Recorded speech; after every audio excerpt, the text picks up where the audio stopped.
4th Street in Berkeley, where 3rd Street was the train tracks, and 1st Street was the bay. And there was nothing else down there except us and this incredibly fucking toxic looking ink factory across the street.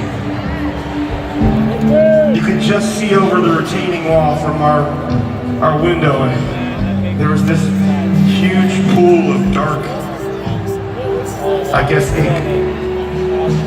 It was scary looking. I don't know why.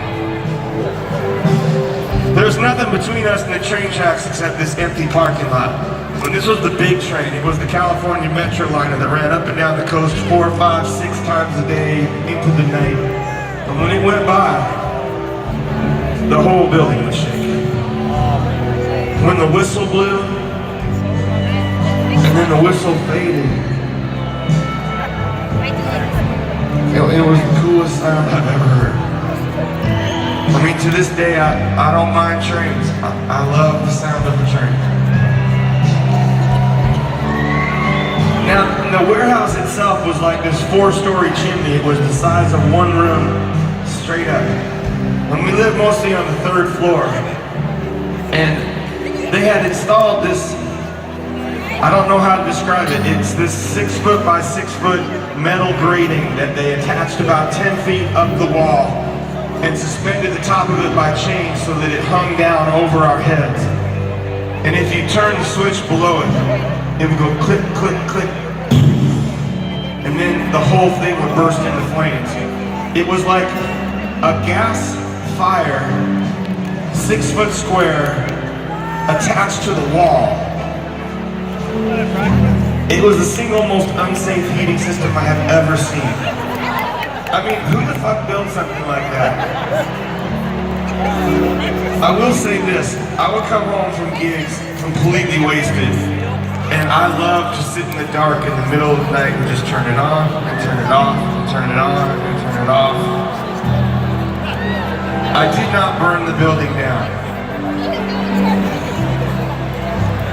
We didn't really know what we were doing with our lives. We had been kids, and now we were supposed to be adults, but they sure as hell weren't paying any money for us to play music right then. You ever worked in a record store? I washed dishes, did construction. And we spent our otherwise free time wandering in the used bins of every record store in Berkeley and Oakland and San Francisco. Or you wander up to they had this 99-cent store on San Pablo, and we would buy these batched-in boxes of macaroni and cheese with these dented cans of soup and ramen. So much ramen. But that was just our days. Our nights were completely different, and we spent every night exactly the same way. We either went out to play music, or we went out to rehearse to play music, or we went out to watch our friends play music, but our nights were swaddled and wrapped in blankets of volume. And every night we went out to stamp on guitar pedals, or smash cymbals, or pick up microphones in these beat up, crappy, amazing clubs in San Francisco. And those were the sounds that carried us from childhood to adulthood.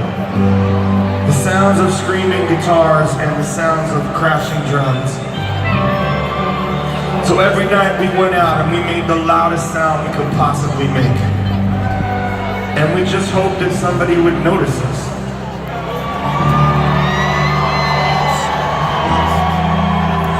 And then you did it. And somehow, you still do. And that is the kind of shit that will get you from there to here. That is the kind of thing that gets you through. At least it got us through. But there's a girl on a car out in a parking lot, and she said, man, come on, just take a shot. She said, can you see me? She said, can you see me? And can you see that my walls just tumbling down?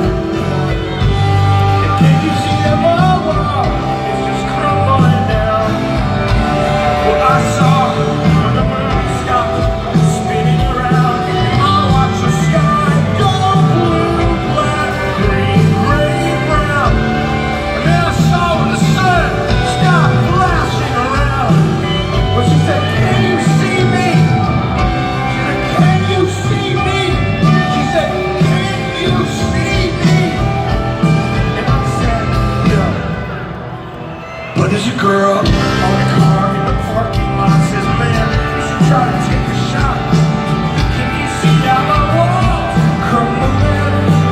And then she looks up at the building and says, hey, I don't think you can jump. She says she's tired of life.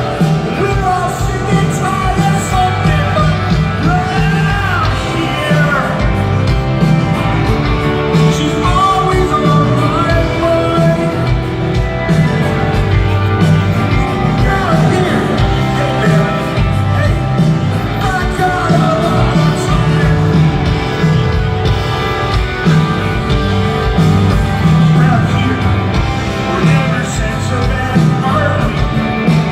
And man, nobody lives this way.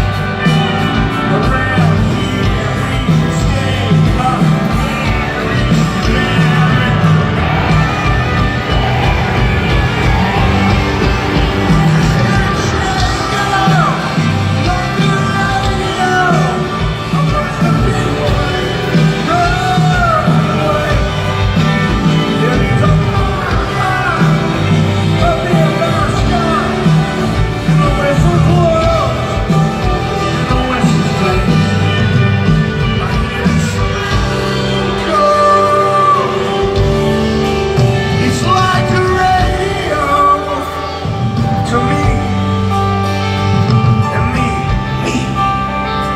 a big one roll away. Then he's a fire high up in my sky, and the whistle blows, and the whistle fades.